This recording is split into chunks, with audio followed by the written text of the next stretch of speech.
Alright, hello. So this is the clinical interview for chemistry related topics. My name is Nicole Deloach. Do you mind stating your name for the interview? Michaela Cole. Alright, awesome. So hello, Michaela. In this interview, I'm basically going to be asking you different questions about the periodic table, just to see how much you either know about the periodic table or like what your particular views about it are. Your answers can be as detailed or as vague as you would like them to be. Okay. And so I would just like for you to state, when was the last time you took chemistry, and when did you take it, and what level of chemistry did you take? I took Chem 105, 106, the fall of 2019. Okay. So, for this interview, I would suggest that you pull out the periodic table, but you do not have to if you do not want to. So, like, just pull it up on your phone. Okay. If I would suggest for you to do that. And then let me know when you're ready.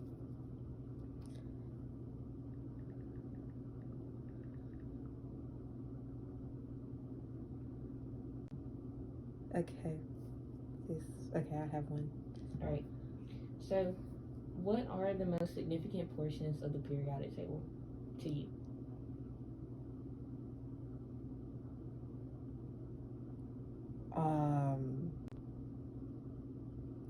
What do you mean, like portions? Like, what part? yeah, like what parts, what portions?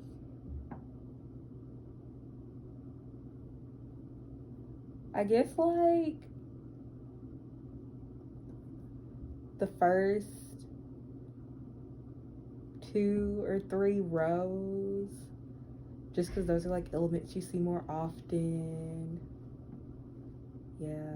Okay, and what are those pieces of information, like, what are the first 2 or 3 rows, like, what do they tell you? Like, why, what type of information do they tell you, or like, what do you use those 3 rows for? I mean, I see them a lot as like metabolic equations, I guess, like in my nursing classes. Okay. Like carbon and oxygen and nitrogen make a lot of compounds that are like in the body. Nice. Thank you, Michaela.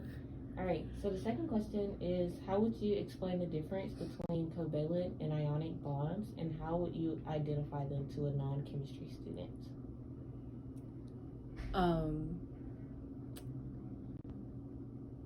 Would you like me to break up the question? No, Okay. I'm just really trying to remember what is the difference between covalent and ionic. I think like they'll like covalent share or something, and then ionic, it's like a certain charge. Like covalent bonds don't have a charge.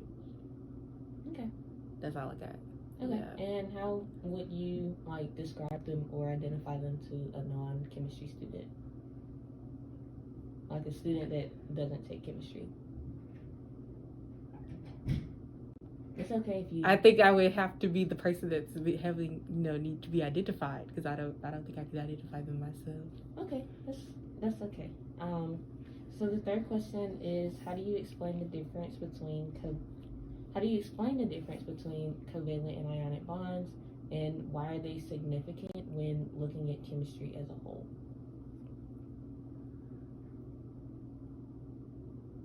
I mean, I guess it's like the strength of the bond, like the difference between them, and that's significant, and like the stability of the bond.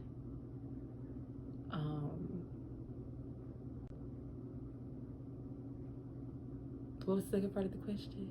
And why are they significant to either chemistry or your life as a whole?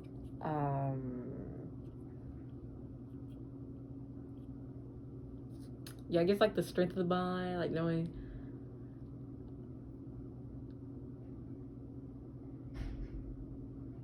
Yeah, that's all I got. Okay, awesome. And our final question for this clinical interview is, why are acids and bases important? just like in general? Yeah.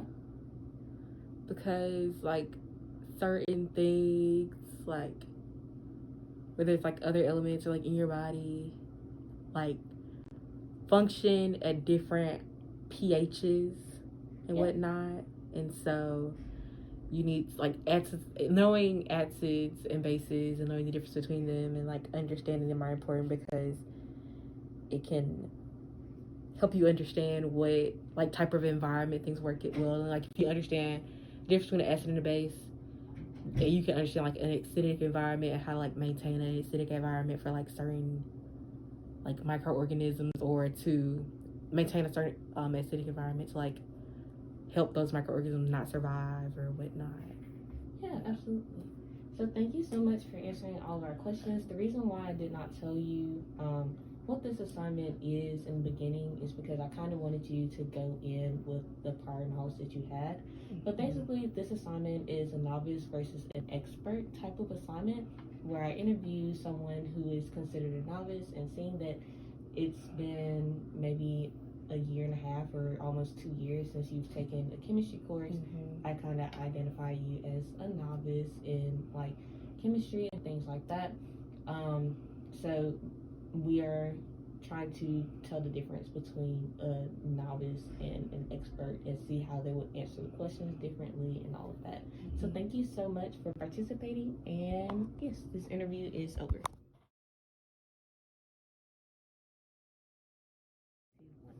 Okay. All right, hello and welcome to the clinical interview where I'm just going to be asking you a couple of questions. Do you mind stating your name for the recording?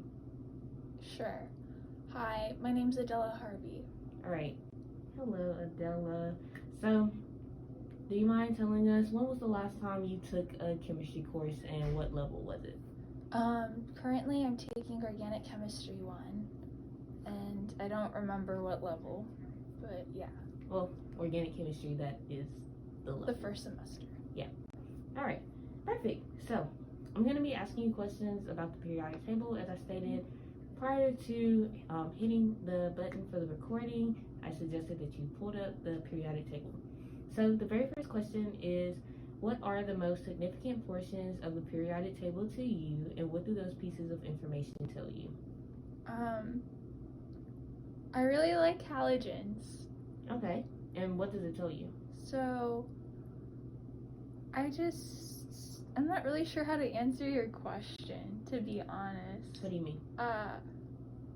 Like what are what elements are most important to me, or just like No, I mean just in general? What's significant, and then what do those pieces of information tell you? So you said that halogens are significant, and then what are halogens? Like, what do they tell you? So I really like halogens, and I like all the diatomic atoms, just because they're really like reactive. I use them a lot, and I don't know, sometimes I like to look at different elements as like they have like different characteristics and like different personalities, and it sounds really retarded, but I like sorry for It's okay. I can't believe I just said that. It's okay. Crap. I promise it's fine. It's Adela. It's okay. I can't believe I said that. I meant to say stupid. Yeah. I apologize. Not that that's any better. Okay, but yeah, I just like their personalities. Nice. Okay. So, how would you explain the difference between covalent and ionic bonds, and how would you identify them to non-chemistry students? Covalent is sharing a bond, whereas ionic is just kind of like an attraction. So you can describe this using defining the term polarity, right? So for example, if you just take table salt, sodium Na has a positive charge, whereas Cl has a negative charge, and it's kind of just like romance, where like opposites attract and they're happy together. Covalent bonds, those atoms are a little bit more, I don't know, like they have trust issues, I guess, and so they need to like be close with someone before they can actually make a bond, I guess. Nice. That's a really bad way to explain it, but No, it was perfect. I understood what you were saying. So, now that we've explained the difference between covalent and ionic bonds, why are these significant when looking at chemistry as a whole? well, covalent ionic bonds have different properties. Covalent bonds are necessary for like everything. They're a lot more sturdy and stable for ionic bonds than ionic bonds. And I don't know where else to go with this. I guess it's important just like for creating materials. Yeah, absolutely. Understanding what to make. Absolutely. And the final question is, why are acids and bases important? That's a very broad question, but acids and bases first and foremost are important because batteries, Mhm. they make up like basically the world around us. And what else? Makes up your food, like understanding what types of foods to eat, your just like your body in general is pretty important. Or because like think about it, you have pepsin in your stomach and like a couple other really severe harmful acids. And what happens if like just understanding that balance that happens whenever you're digesting your food and everything is also kind of important. Yeah, absolutely. So that was the final question for our clinical interview. Thank you so much for answering these questions. And the reason why I didn't tell you exactly what the assignment was is because I wanted you to come in using whatever like your prior knowledge was before I state what this assignment is. So basically, this is an assignment to figure out the difference between a novice and an expert when it comes to chemistry related standards, especially for high school students. And I kind of deemed you as an expert compared to who I interviewed as a novice because you are taking organic chemistry, obviously. And yeah, so we're basically taking a standard that high school students are supposed to meet and then creating questions that can determine the level of learning for students to actually see actually how much they know. Gotcha. And you did it really well. So thank you so much, Adela. Oh, thank you.